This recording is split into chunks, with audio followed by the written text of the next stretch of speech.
Oke teman-teman, kembali lagi di konten Ivan Studio Webcam bersama aku Ivan Piani, sang instructor yang paling mantap, paling top, nomor 1 hanya di Ivan Studio. Dan tentunya selalu salam berkarya aja dulu. Oke ma bro, di video kali ini sesuai dengan requestan beberapa dari viewers, dari teman-teman ya, Bang bahas untuk shortcut khususnya di Cubase yang sering aku pakai gitu. Jadi kayak teman-teman itu mungkin ketika nonton aku di live streaming ataupun di konten-konten itu ya, aku itu kayak melakukan sesuatu di DAW adjustment, entah itu melakukan apapun itu, geser kanan kiri, atas bawah, pindah ini, drag and drop dan lain sebagainya dengan sangat cepat gitu ya. Dan itu sangat-sangat mempengaruhi flow kerja kita teman-teman ya, sekecil apapun. Mungkin bagi sebagian orang ini sepele, ini sederhana, ini kayak nggak penting gitu kan. Bahkan bagi sebagian orang pun juga kayak nggak penting mas, pakai shortcut bisa secara manual pun nggak masalah kok. Iya, tetapi perlu kalian ingat guys, perubahan ataupun perbedaan waktu kalian dalam flow kerja kalian berbeda 1 detik sampai 5 detik katakanlah ya, dengan adanya shortcut dengan tidak, itu sangat-sangat signifikan kalau diakumulasi teman-teman. Kalian nggak kerasa karena ya mungkin tidak terlalu memperhatikan, tidak aware, atau bahkan mungkin ya sesantai itu. Tapi kalau misalkan sudah deadline-nya banyak, padat, nah shortcut ini akan sangat-sangat membantu dalam flow kerja kalian supaya lebih efektif, lebih cepat dan efisien. Dan tentunya juga tidak ribet teman-teman. Tidak perlu ketika kita butuh tools apa gitu harus gitu ya. Jadi aku sudah merangkum di sini ada sekitar 25 shortcut. Nah 25 teman-teman ya. Nanti kalau ada yang kelewat, coba teman-teman tambahkan, siapa tahu ada mas ini terlewat. Nah itu bisa kalian tulis di kolom komentar. Oke, langsung aja kita ke projectnya dulu. Bam. Nah di sini aku sudah ada satu project ini teman-teman, cuman tidak akan kita bunyikan. Ini hanya untuk kita sampel aja biar kalian tahu perubahan atau apa yang dilakukan dengan shortcut ini. Kita urutkan nomor 1 teman-teman ya. Nomor 1 tidak lain tidak bukan Ctrl S. Jadi Ctrl S di keyboard. Kita akan membahas yang di keyboard dulu ya. Kita akan membahas fokus yang di keyboard dulu. Jadi Ctrl S, langsung aja secet ya sudah save gitu ya. Seperti pada umumnya Ctrl S save gitu. Nah kemudian yang berikutnya yaitu adalah Ctrl D. Ctrl D itu adalah untuk duplicate teman-teman ya. Ini sekali lagi fokus pada yang di keyboard dulu. Jadi belum menggunakan mouse. Ini tangan kiriku aja teman-teman ya. Kita fokus ke yang ada di keyboard, shortcut di keyboard aja dulu, yaitu adalah Ctrl D. Nah ini akan menduplicate track kalian. Jadi misalkan kalian ada MIDI, kalian tinggal duplicate gitu. Misalkan ada sebuah pattern terus kalian mau duplikat jadi banyak gitu, lebih simpel. Kemudian Ctrl Z yaitu adalah undo, seperti yang tadi sudah aku praktekkan. Misalkan sudah melakukan sesuatu, sudah ada perubahan di sini. Nah, begini misalkan. Terus kalian salah nih, di undo, Ctrl Z. Ctrl Z. Nah, Ctrl Z maka akan kembali satu persatu, step by step dari apa yang sudah kalian kerjakan. Agak cepat ya teman-teman.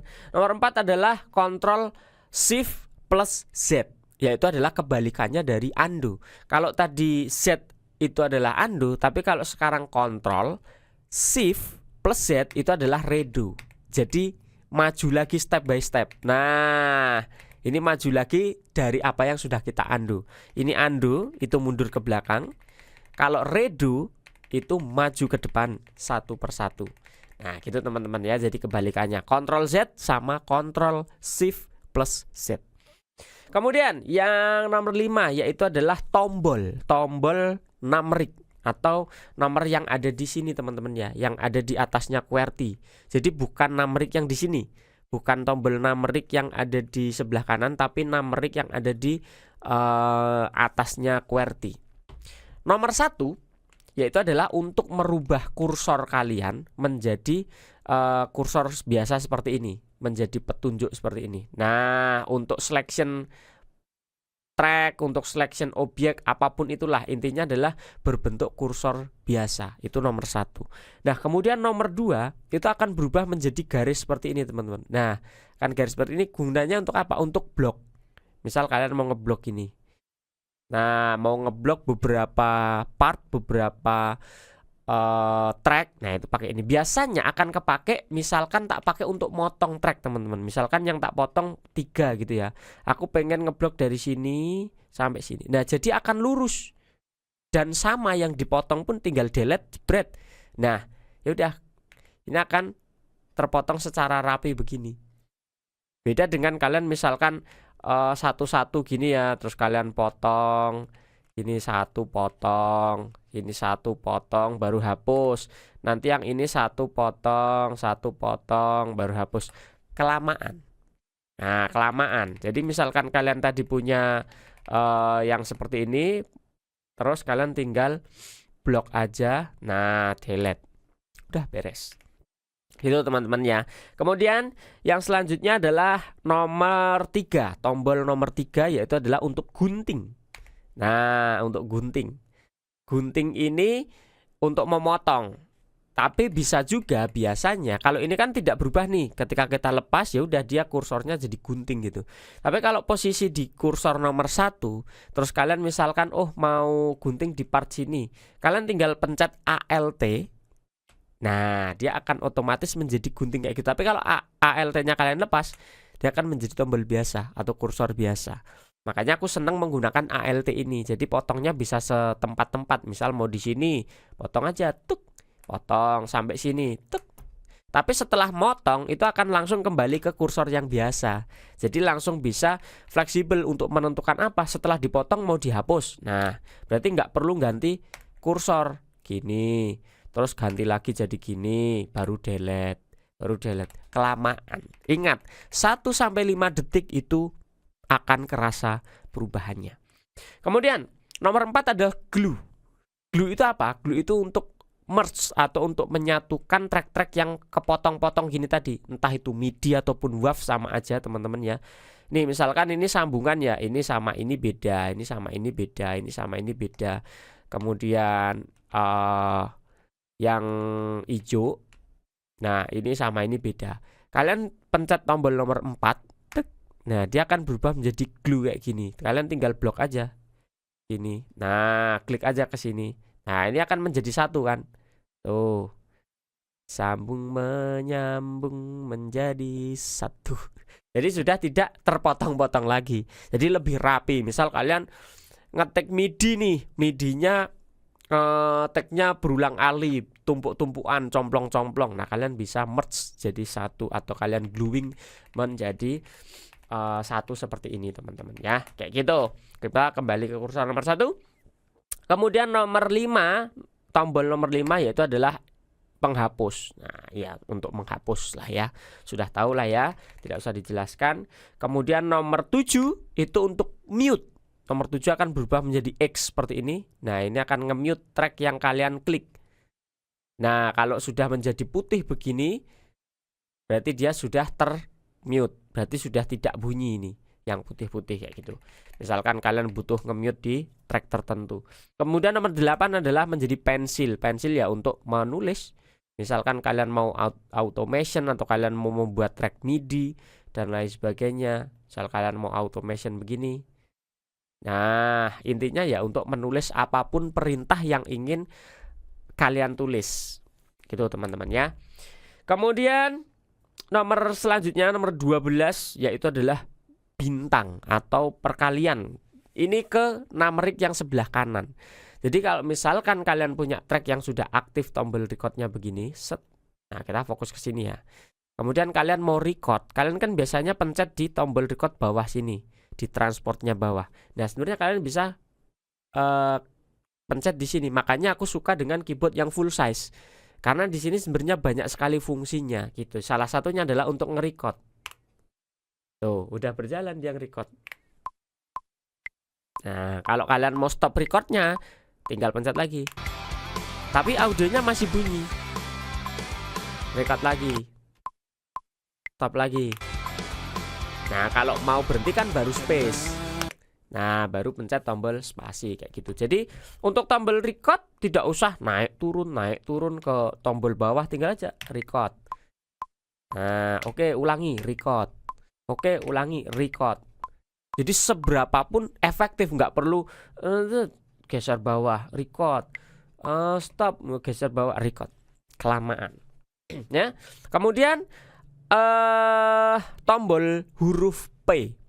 Huruf P itu adalah untuk menentukan in dan out dari track yang kalian pilih atau objek yang kalian pilih. Misalkan kalian mau memilih hanya di sini saja, kalian pencet P.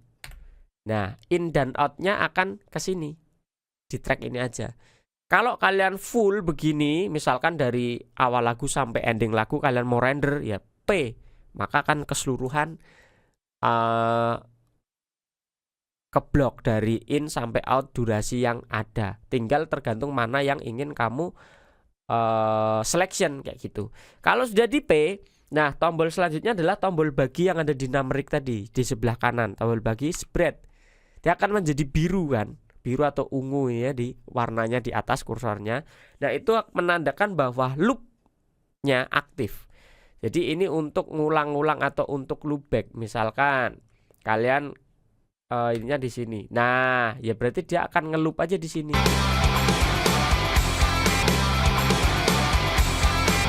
Nah, dia akan ngeloop aja di bagian situ terus sesuai dengan yang tadi kalian nyalakan. Kalau kalian pencet lagi baginya mati, tidak akan ngeloop lagi. Kayak gitu teman-teman ya. Kemudian yang berikutnya adalah tombol huruf F. Huruf F yaitu untuk kursor mengikuti dari timeline kalian. Jadi contoh misalkan ini kan tidak mengikuti nih. Misalkan ini udah sampai sini, jalan terus, tapi kan tracknya nggak keikut. Nah, nggak ke-scroll. Kalau kalian pencet tombol F, dia akan mengikuti kursornya sampai di mana. Kalau F lagi, berhenti. F lagi, jalan lagi. Nah, terkadang ini diperlukan untuk aku pengen fokus di sini, pengen lihat sini. Kursornya sampai mana ya? Aku pengen ikutin lagi. Itu akan otomatis langsung mengikuti kursornya sampai di bagian mana. Kayak gitu teman-teman ya, itu tombol F. Kemudian tombol key. Tombol key yaitu adalah quantize ya, untuk quantize tempo. Jadi ketika kalian sudah habis rekaman atau kalian sudah habis ngetik MIDI, langsung di quantize spread tombol key. Jadi nggak usah perlu nyari lagi di sini quantize, klik, kelamaan. Sekali lagi kelamaan. Gitu teman-teman ya. Kemudian tombol J. Tombol J itu untuk mengaktifkan nih grid snap di sini teman-teman. Di bagian atas ini yang ada gambar kayak salju ini yang kedip-kedip di atas, semoga kelihatan ya. Nah, ini adalah snap grid. Jadi apakah kursor kalian itu mengikuti sesuai garis-garis ini? Nah, ini kan gini teman-teman. Ada garis-garis kursornya, ada grid-gridnya. Nah, apakah kalian ingin mengikuti itu? Nih, per kotak, tek, tek, tek, tek, tek. Atau kalau kalian nonaktifkan grid snapnya, maka ini akan random. Tidak perlu mengikuti grid. Jadi kalian bisa berhenti di tengah-tengah garis ini bisa. Tuh. Tapi kalau gridnya kalian nyalakan, snap gridnya kalian nyalakan, ya berarti otomatis gesernya per grid. Itu. Atau biasanya aku akan mengaktifkan snap gridnya itu on terus. Tetapi, nah ini tambahan lagi. Kalau kalian pencet kontrol, kemudian kalian geser ini gridnya, nah maka ini akan menonaktifkan snap gridnya sambil ditekan kontrolnya. Jadi fleksibel, kalau kalian lepas kontrolnya otomatis akan mengikuti grid. Tuh, patah kan dari grid satu ke grid lainnya. Tapi kalau kalian pencet tombol kontrol sambil digeser, nah ini gridnya bebas, fleksibel. Nah, jadi aku lebih memilih untuk mengaktifkan terus snap gridnya, karena ya ini kebanyakan kepake begini. Kalaupun nanti butuh untuk grid yang fleksibel atau tidak harus sesuai dengan snap atau tidak sesuai dengan gridnya, maka akan aku pencet tombol kontrol. Udah sesimpel itu aja teman-teman ya. Oke. Kemudian ada Shift Alt Shift Alt. Nah, ini untuk apa? Yaitu adalah untuk tombol link. Kita buka di mixer. Sekalian ya, tombol mixer itu F3. Nih F3 memunculkan mixer. Jadi cepat. Oh, pengen lihat mixernya. Oh, pengen tutup mixernya. Lihat mixernya lagi kayak gini. Oh, gini.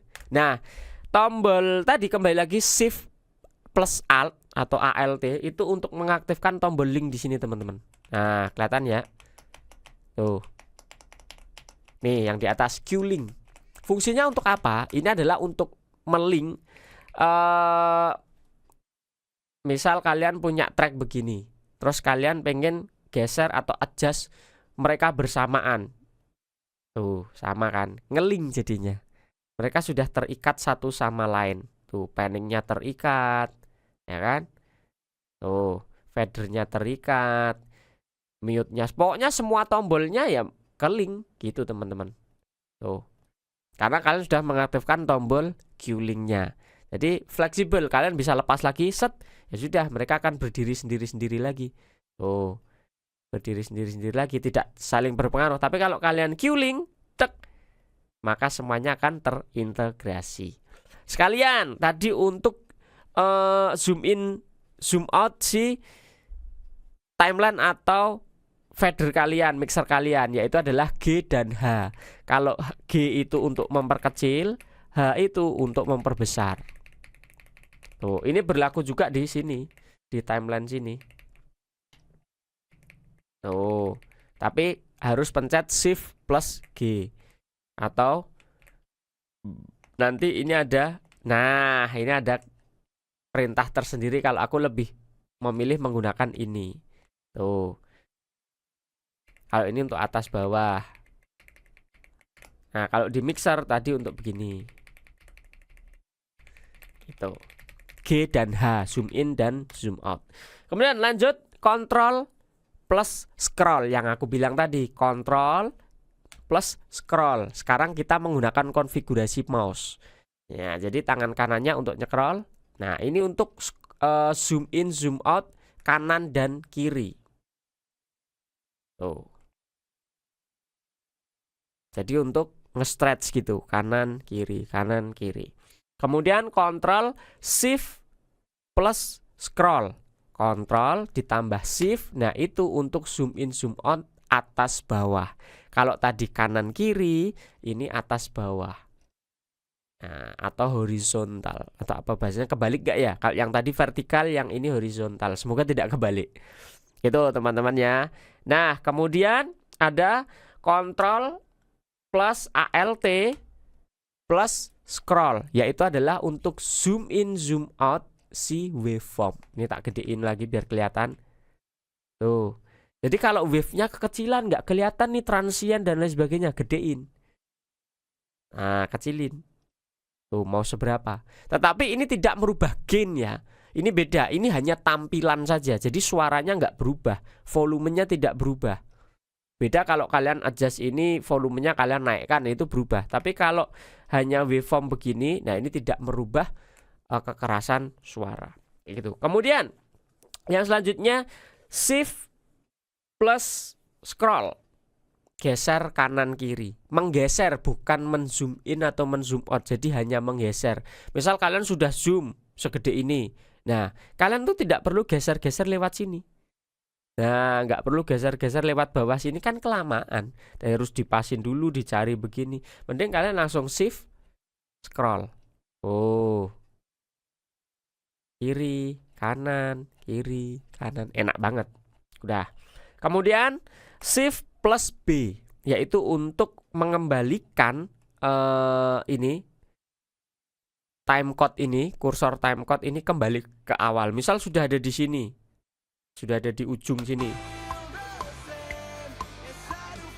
Nah, misal udah di sini, sudah di tengah, terus kalian pengen ngeplay lagi dari depan, nggak usah kalian gini, tarik ke depan lagi.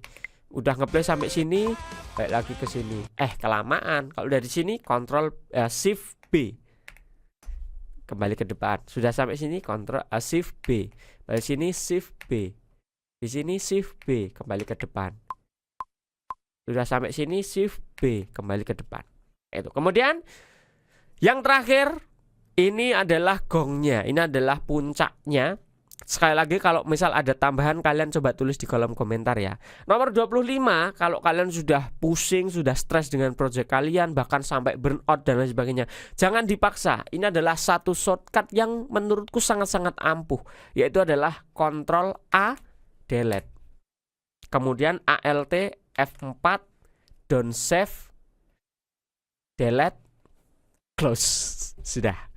Jadi selesai semuanya teman-teman ya. Jadi tidak usah pusing. Ctrl A, delete, Alt F4, close. Shutdown PC-nya. Gitu teman-teman ya. Jadi segitu aja untuk shortcut yang setidaknya sering aku pakai. Dan ini yang aku ingat. Sebenarnya banyak sekali. Cuman kalau pas gak lagi kerja itu kayak mengingatnya apa aja yang dipakai. Karena sudah memori, sudah tersimpan gitu. Sudah kayak muscle memory. Jadi semoga tidak ada yang terlewat. Dan coba teman-teman praktekkan. Ini akan berpengaruh banget ke flow kerja kalian yang aku bilang tadi. Gitu teman-teman ya. Semoga bermanfaat. Semoga menjadi referensi baru buat kita semua. Mantap teman-teman. Sampai jumpa lagi di konten berikutnya. Salam audio dan jangan lupa untuk terus berkarya aja dulu. Bye-bye teman-teman. God bless you.